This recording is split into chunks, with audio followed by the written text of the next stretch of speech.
wrong with me. Immediately, I started losing mobility in my legs, and I couldn't make it to the bathroom. I was running headfirst into walls because I just couldn't control myself. And I lost issues with my bowels. Like, I started just going whenever, wherever. And so when I went to the hospital and stuff, and when they found out and told me about it, just within like 2 weeks, not even, I couldn't walk anymore from being like bedridden. And so that I still can't walk. I'm still trying to gain muscle in my legs to be able to stand, because I still need help standing. And with that, you know, I've had to take medicines, and some of the medicines caused me to go blind in my left eye. So I no longer have vision there, and I got a disease from AIDS in my eyes. So it's been a real big struggle, but I'm doing the best I can. I'm trying to fight it, going to my doctor's appointments like I'm supposed to, doing therapy.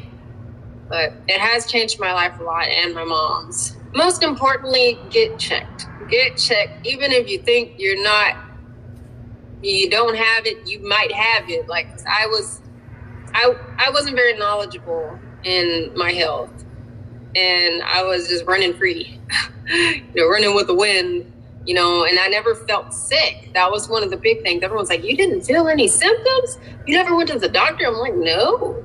And then, I lived in New York, and when there were storms and stuff, and if I did get really sick, I just assumed I had like a cold from the snow. And I learned real quick, you feel something, go check it.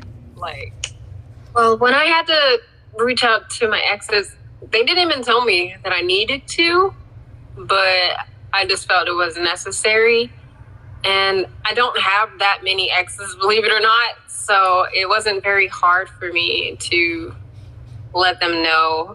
They were very understanding, and they more felt bad for me than anything, because they're actually okay. Honestly, when I even had the courage to tell them, my mental state at the time, I kind of wasn't caring much anymore, because I thought I was going to die. And it made it a little easier for me to just think, well, I will not have to be here for the backlash, which is horrible to think, but it did make it a little easier for me to tell them. But telling them, if anything, I've gotten more of the, oh my gosh, well, how are you? Are you okay? Do you need anything? It was more of that reaction than what I thought I was going to get. I was thinking, oh, Lord, they're going to be mad at me. They're going to yell and be like, oh, what about me? What if, and I got the total opposite reactions. So that's good to hear. It worked out. I knew in the back of my mind that I would have to tell people anyways, because if I even want to have any romantic relationship, they have to know. And I just was like, you know what? I'm just going to tell everybody. And at the same time, I was also having thoughts of, well, if I don't make it, I want other people to know why.